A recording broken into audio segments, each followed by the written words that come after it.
Welcome, sir, once again. Welcome to the freshers. And sir, may I request you and of course Dharma madam first to give your formal introduction to the freshers. Thank you so much. Thank you, ma'am. Thank you very much. Now it's my pleasure to introduce our today's guest, Dr. Uday Varunchkar, sir. Sir has passed BSL LLB in the year 1994 from Pune University and has been awarded PhD from Savitribai Phule Pune University for thesis on the topic of gender justice, human rights, and preconception and prenatal diagnostic technique act 1994, critical appraisal of statutory and judicial perspective. Sir is practicing in the High Court at Bombay for more than 26 years and handled more than 40,500 cases in the High Court. Various public interest litigation were successfully handled by him. He has handled issue of implementation of provision of Persons with Disability Act 1995, which result into employment of more than 12,000 disabled in the government employment.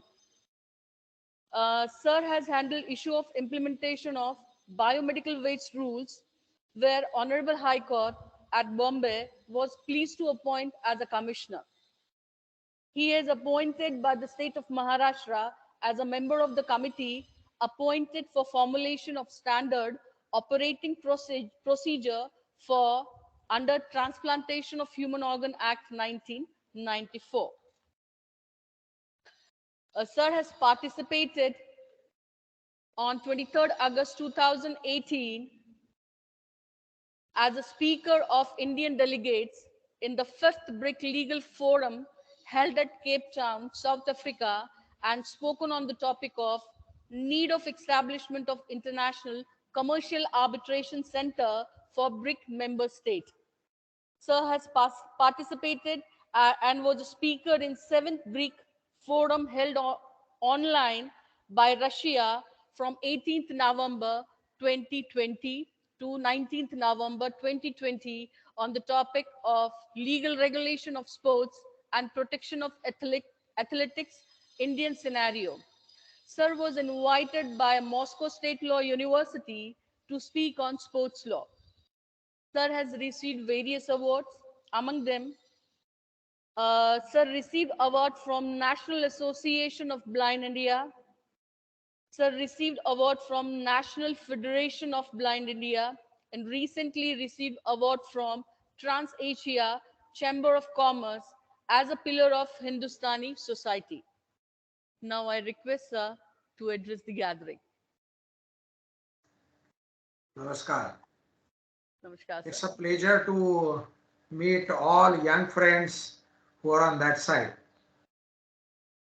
I hope the next meeting will be a physical meeting.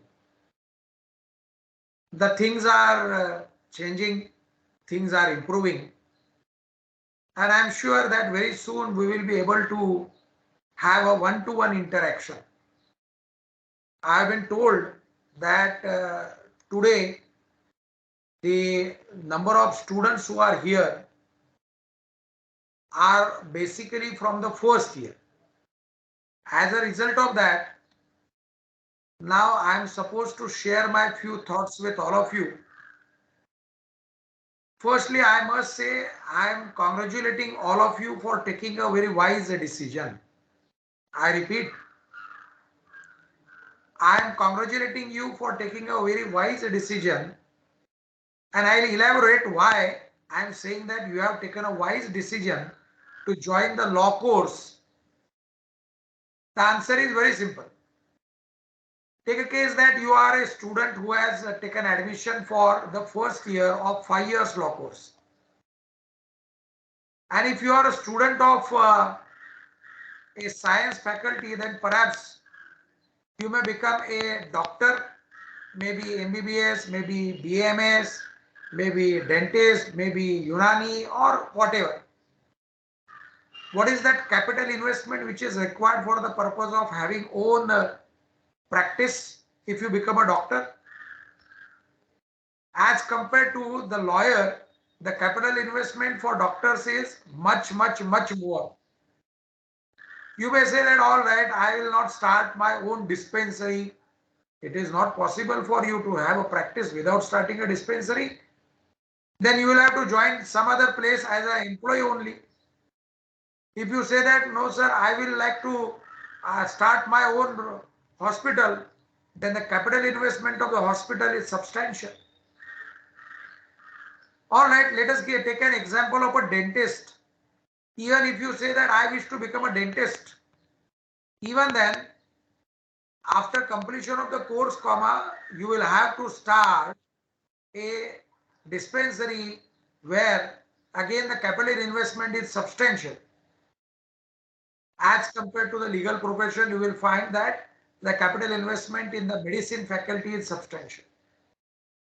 Take a case that if you say that you wish to become an engineer, again employment will be an option which will be available. Or if you become an entrepreneur, then of course the capital investment will be substantial. Take a case that you wish to become a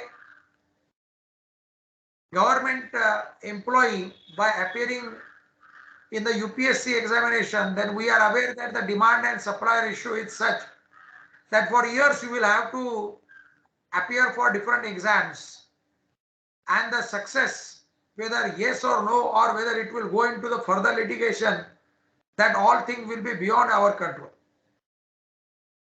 So in nutshell, I can say that you have taken a very wise decision by joining this profession or joining the course which is a professional course.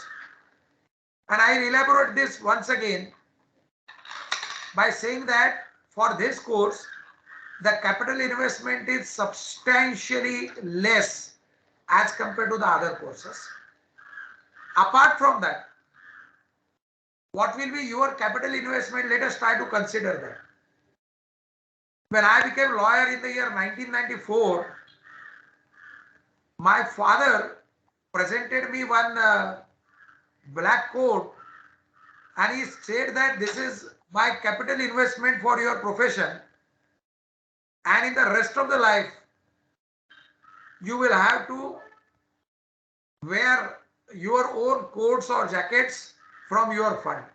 That was my capital investment at that point of time. My mother was a kind-hearted lady.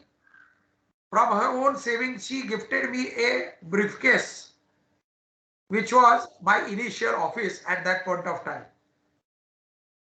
I'm sure you must have heard so many success stories, but the sum and substance of those success stories is the capital investment for the legal profession is comparatively much more than the other courses.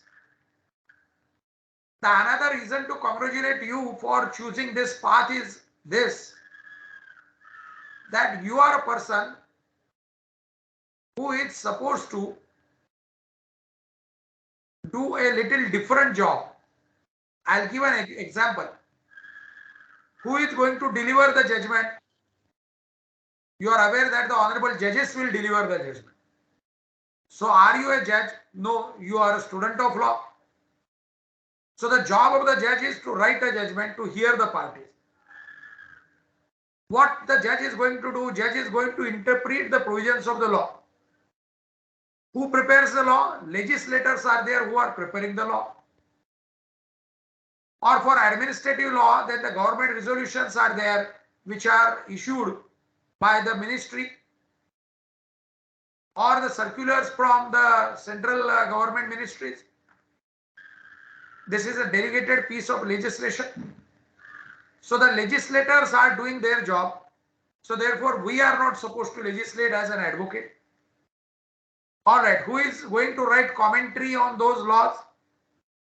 You will find the jurists, authors, thinkers are there who are supposed to write and try to interpret the provisions of that particular statute in a different manner and give a different thought.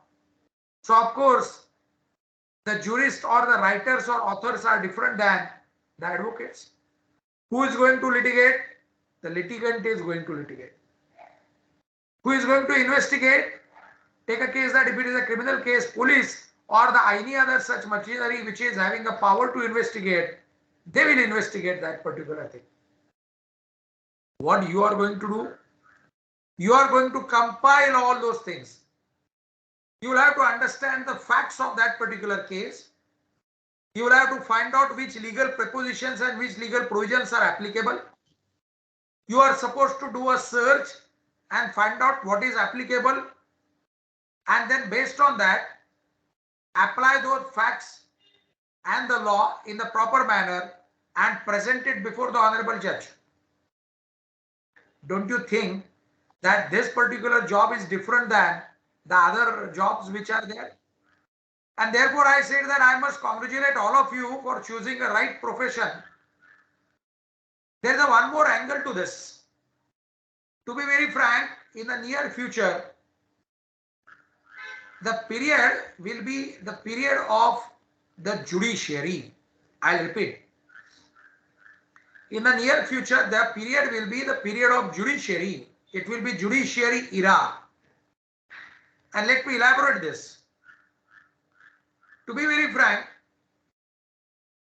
if there is a majority in the parliament of a particular party, then there are two possibilities. One, that particular party may try to implement their own thoughts, visions and other things by taking assistance or by taking all other party members into confidence. Even if that is the situation, the result is there is likelihood of growing of a litigation. The second possibility, that having a thumping majority in the parliament, the party may say that I don't care who are you, what you are going to do, and I will proceed further. Even if that is so, then again there will be a litigation crop which is going to. If we look at the Indian scenario, you will find that in last few years there are several litigations which are cropped up on account of either this or that situation which I just explained. Coming to the state of Maharashtra, where your college is situated, you will find the local government is consisting of 3 political parties, and of course it is bound to give rise to different litigations, and I am sure therefore you must have drawn a conclusion that looking at the political situation in the center or at a state, the next period will be the period of the judiciary. We have learned in the schools that there are 3 pillars of the democracy and the judiciary is one of them. And of course, if one pillar is not sound as compared to other 2, then the load will be on the judiciary, or load will be on that 3rd pillar. So therefore, if the other 2 pillars are not able to stand to the occasion for whatever reason, then the entire judiciary is there who will take the responsibility. Having said about this, I must also add that so far as the entire world is concerned, they are looking at us as one of the resource for the qualified suppliers. They call it as a blue collar, they call it as a white collar, they call it as by whatever color, but they are looking at India as a supplier of a skilled labor or skilled professional. Let me elaborate this. We are aware that the blue collar workers are the persons who are known throughout the world, and the Indian workers are recognized as one of the class who are trusted employees throughout the world.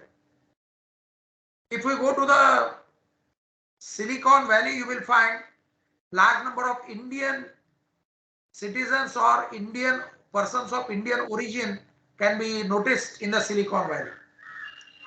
If you go in any of this country, everywhere you will find the Indians are welcomed because of their special qualities. And of course, so far as the Indian lawyers are concerned, they are also welcomed in the world. I'm sure you are aware about the Commonwealth countries. Around 75 or 75 plus countries are there which are Commonwealth countries which were ruled by the Queen of United Kingdom. Those all countries are having somewhat similar judicial system. Therefore, there are advocates who are rather practicing in different Commonwealth countries. And of course, India being one of the Commonwealth country, Indian lawyers, you will find they are allowed to practice in Australia. They are allowed to practice in New Zealand. They are allowed to practice in South Africa. They are allowed to practice in the Zimbabwe. There are so many such countries where a similar judicial system is there, and the Indian lawyers or the Indian student of law are recognized by those countries as one of the class which is a developing class in those countries. If you go to South Africa, you will find in the Natal province, large number of Indian lawyers can be seen. Simultaneously, if you go to Nairobi, you will find again several Indian lawyers are there. There are several such places where you will find that the Indian lawyers are welcome. I'm sure you are aware that Singapore is a country where large number of Indians are seen.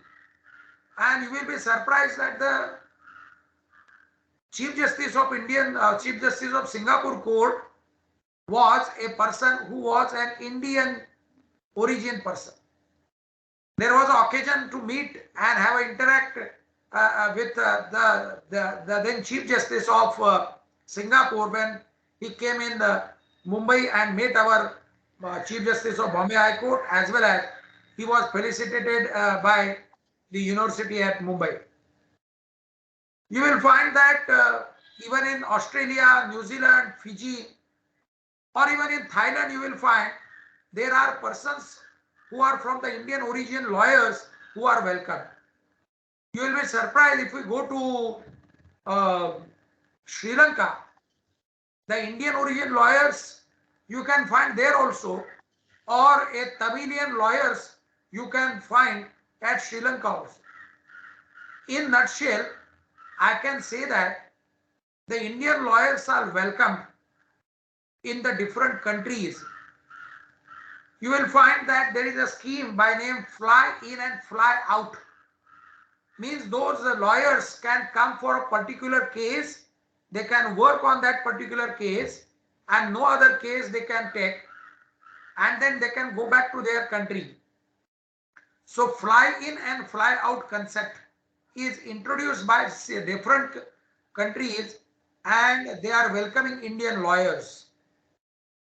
You will find that Asia Pacific region is one of such a region where large number of countries are having their tie-up with Indian subcontinent. You will find that if you go to Cambodia, if you go to Vietnam, if you go to Thailand, if you go to Malaysia, you will find large number of Indians are noticed there, and we are aware that the Indian lawyers are settled in those countries also. Today, being a 2nd October, we can't forget Mahatma Gandhi, who went to South Africa as an Indian lawyer barrister. All these things are sufficient to draw a simple conclusion that for Indian lawyers, there is a demand for all those Indian lawyers throughout the world. Around 15 years back, after liberalization, this LPO was a concept which was introduced in India. Outsourcing or legal process outsourcing units were established, We are aware that in Pune, where your college is situated, there are various LPOs which are there. And you will be surprised that India, Bangladesh, Philippines, these are the countries which are preferred countries for having LPO. Why?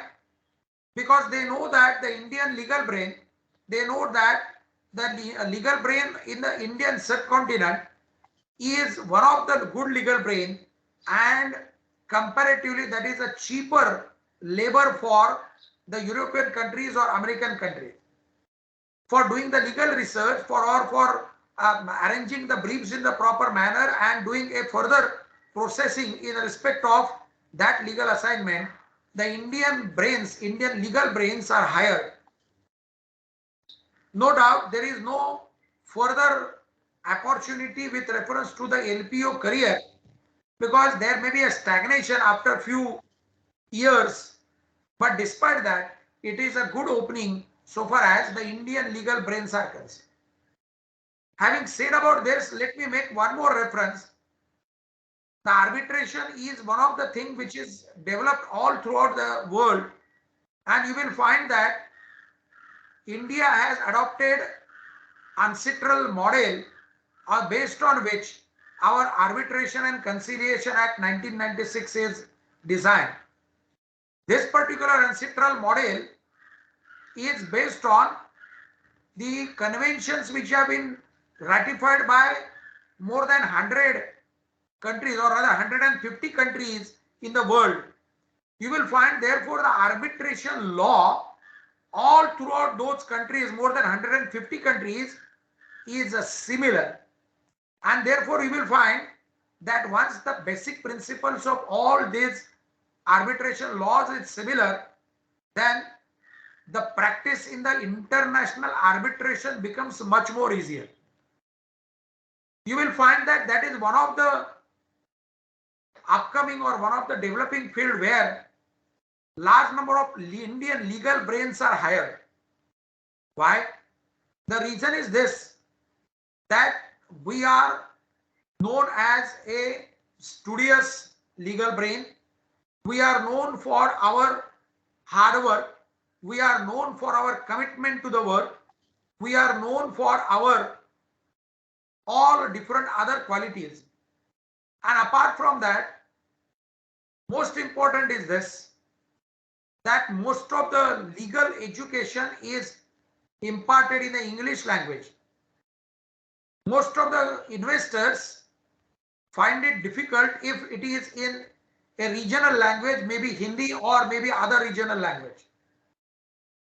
When the Honorable Prime Minister was invited by Advocate Association of Western India, Bombay Bar Association and the High Court of Bombay on account of 60th year, namely completion of 160 years of the Bombay High Court, the Prime Minister said that the foreign investors look at the India as one of the preferred country for making an investment, because the language of the judicial system is an English language.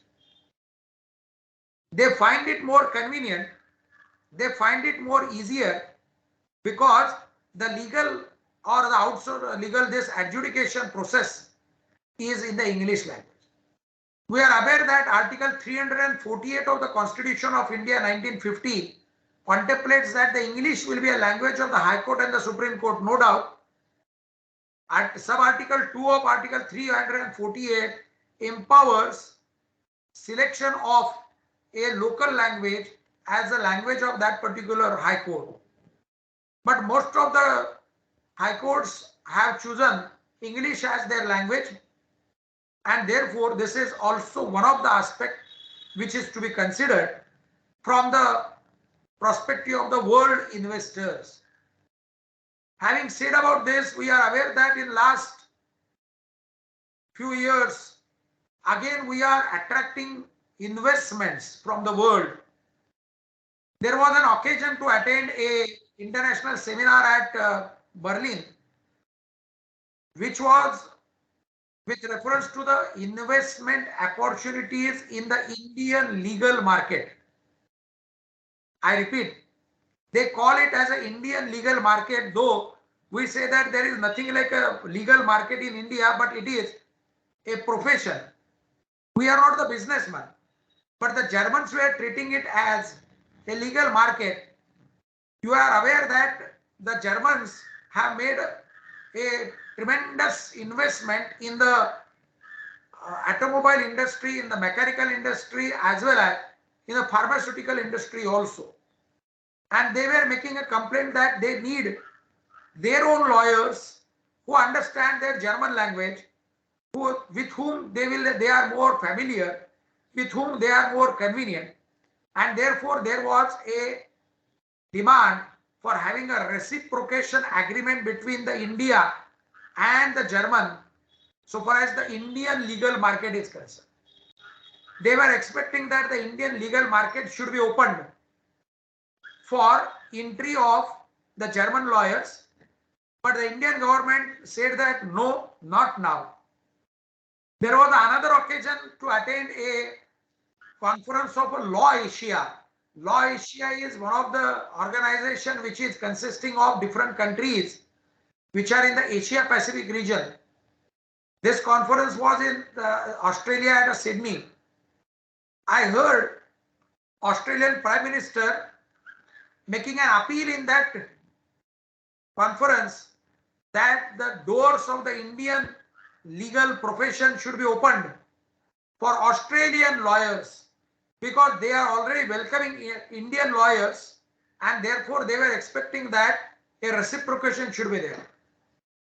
However, the Indian government has stood behind the Indian legal brain, and our doors have not yet been opened.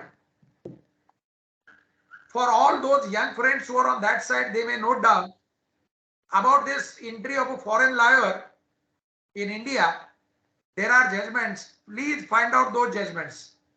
Two honorable Supreme Court judgments are there. One Bombay High Court, one Madras High Court judgment is there. Please find out. So therefore, you will find that why Indian legal brain are at a demand, because of our different qualities. And now the question is, as a student of law who has taken an admission for the first year, whether you have those qualities. Let us try to find out which qualities will be required for becoming one of the best Indian legal brain. I am sure you are having your own smartphone through which you have logged in for this session. That particular smartphone is having a search engine which we popularly call it as a Google Mousey. So the first thing you should do, stop relying on Google Mousey if you wish to become a best legal brain in India. If you go by these search engines, then the unfortunate aspect is this, that most of the time they will give you a pinpointed information only, and you will train your brain not to go here or there and collect more and more information about the topic. If you wish to train your mind, if you wish to train your brain, then you will have to collect all 360-degree information with reference to that. If you go by the search engines, then that search engine will give you a pinpointed information only.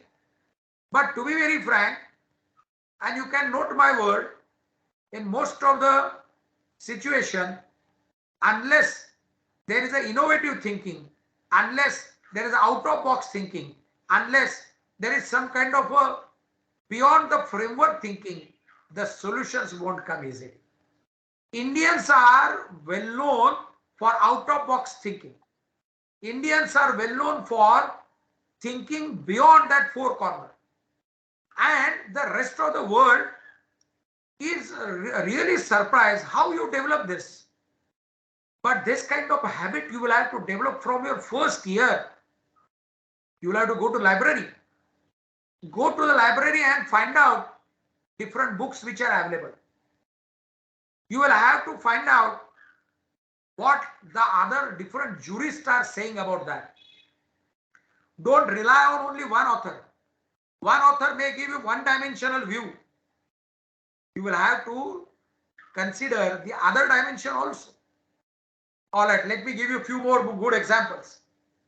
I'm sure your parents must have subscribed a newspaper.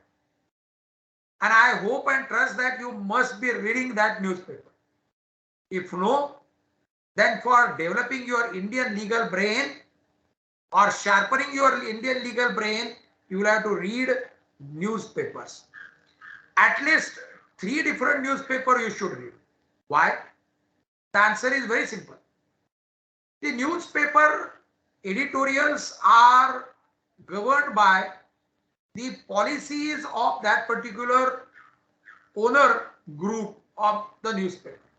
As a result of that, if you wish to have a balanced view in respect of a particular news, then you will have to read at least 2 or 3 different newspapers so that you will get a multi-dimensional view in respect of the same news. I'm sure your parents must have rather purchased a television set and they are having connections. Those connections for different evening channels or even the throughout the day maybe 1500 or 1700 channels your parents must have prescribed. Then you will have to develop a habit to log in or to habit to see those legal debates which you are putting it an option. Usually you will find that there are various Hindi or English news channel where at a prime time various legal debates are conducted. As a student of law, you will have to view those legal debates.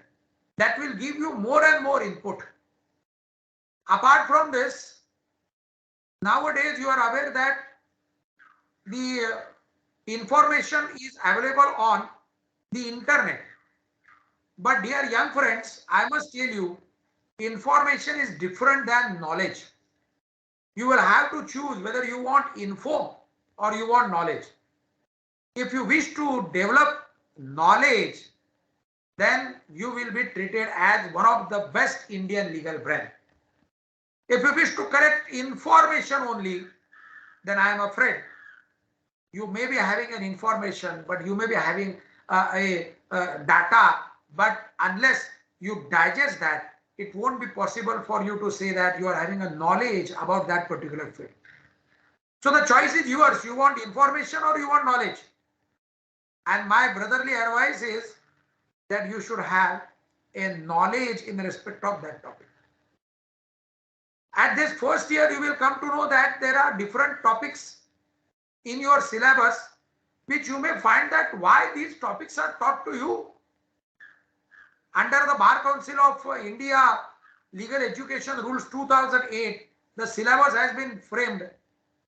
You may find that why these topics have been introduced. You will find that the basic legal principles are important, and you will find the basic legal principle includes the legal history, legal principles, legal languages, political science, logic, reasoning, then different sociological aspects, different other angles are there which are important to develop your foundation. Let us try to understand. The accused has committed some offense. A question will come in front of you either to defend or to seek a conviction. And at that point of time, apart from the legal principles, you will have to understand the mind of that particular person. If you are able to understand and consider what was that situation based on which the person has committed an offense, then perhaps you will be the person who will be a good legal professional. Therefore, these are the subjects which are useful for developing your Indian legal brain, which will be utilized throughout the life. One more simple thing. Your parents must have given you some pocket money. My simple appeal to you, though you are a first year student, purchase a pocket edition of a Constitution of India 1950. This is that pocket edition of Constitution.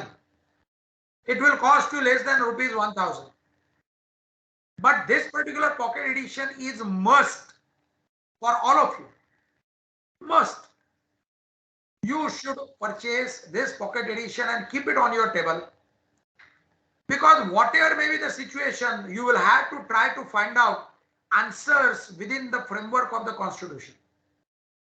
Whatever may be the question, whatever may be the situation, you will have to apply touchstone of the Constitution to find out whether it is correct or incorrect. Apart from this, you can save some money till your birthday, and on your birthday purchase some legal softwares.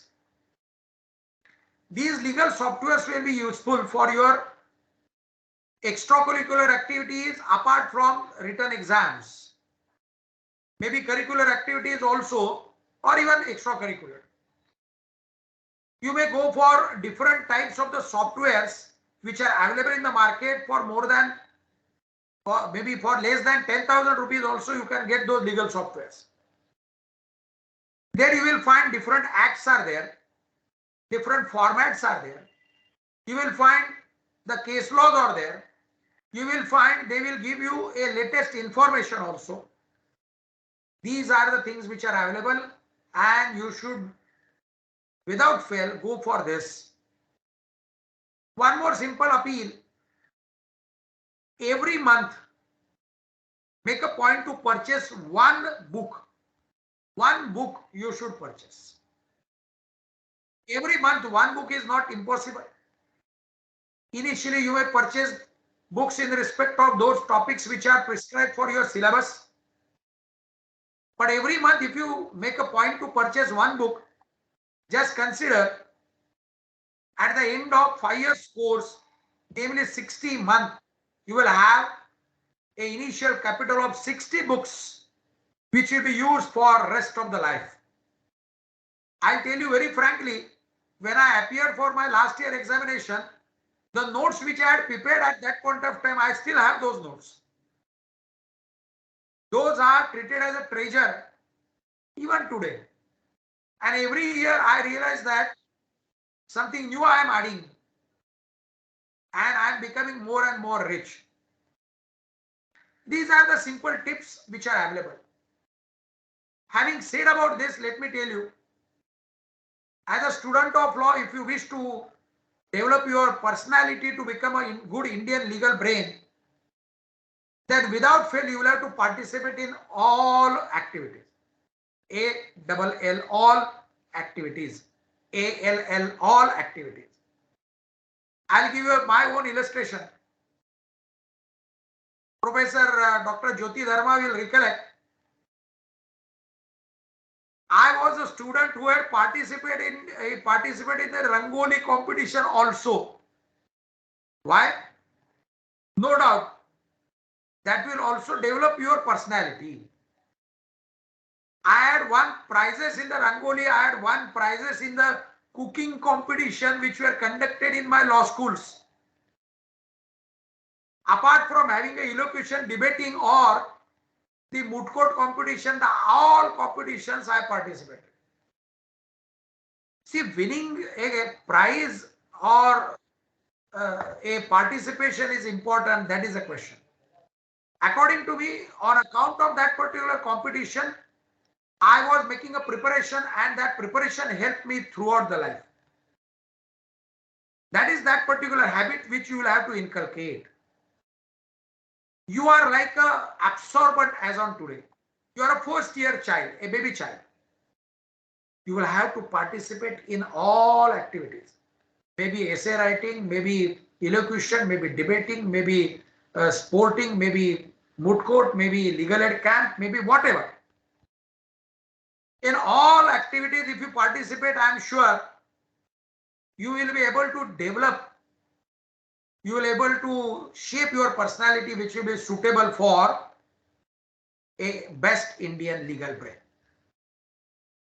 As a legal professional, the people will come to you from different angles, from different corners of the law, from different corners of the world. And as a best Indian legal brain, you will have to know basics of that topic also. I'm sure you are aware about one particular phrase or phraseology in English. Master of all, or sorry, jack of all, master of none. You must have heard this. If you wish to become a good Indian legal brain, then you should know what is what in respect of all ALL, all dimensions of the life. And therefore, participation in all activities in the college will give you an opportunity to know little bit in respect of that particular profession, that particular part of the life. And therefore, this is one of the important topic which I suggested that as a first year law student, you will have to participate in all activities. Please make a use of your common general knowledge and go on asking questions to your professors. Go on discussing those questions and the issues among yourself. Law is such a topic where if you discuss among yourself, you will find that you are able to digest it more properly. You will find that if you are asked to explain certain concept to your friends, while explaining, the conceptual clarifications become more and more clearer. Not only that, you get the ability to speak, ability to express, ability to deliver, that automatically get develops. So therefore, as a first year student, you will have to discuss among yourself with reference to those topics which are taught in the law schools. I know most of you may not be familiar with the legal terminologies. The legal language is different than the usual language. You will have to train yourself to use those legal terminologies. It is not that difficult. So therefore, legal speaking is also important. The legal phrases will have to be used in your day-to-day speech also. If you are discussing with your friends, then try to use those legal terminologies like my learned friend. You are aware that this is that phrase which is commonly known as a very artificial phrase. But if you are becoming if you are aiming to become a good Indian legal brain, then you will have to call your friend as my learned friend.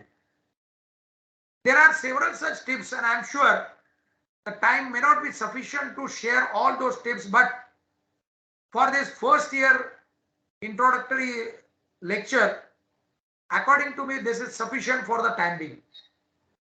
As I started by saying that very soon we will meet in person. I am also eager to meet all my young friends. But the time has come when I like to wind up my session and request the organizers to open the floor for the question and answer session, if any. Of course, having said about this, I must tell you that sky is the limit for this profession. The black coat which you are wearing or which you are going to wear, or the black robes, are going to give you more than your expectation as well as more than your standing. I repeat, this black coat is going to give you more than your expectation and more than your standing, but this black coat is having one precondition. You will have to be loyal to this black coat. It is not that impossible. You will have to be loyal to this black coat, means you will have to be loyal to yourself, you will have to be loyal to your client, you will have to be loyal to this profession. That is the simple thing which our black coat or the black robe is expecting. It is not impossible, but it is not difficult also, I must tell you. And having said about this, I wish every success to all my young friends who are on that side. And I heartily welcome all of you in this profession. I'll be very happy to meet you in person, and very soon I'm sure we'll be meeting. Till that point of time, all the best to all my young brains on that side to become a best Indian legal brain. And I am once again expressing my deep sense of gratitude to the organizers who invited me for having this wonderful interaction, the in-charge principal, Dr. Bendale, Dr. Jyoti Dharma, and all others who are behind the curtain. I wish every success to them. Thank you.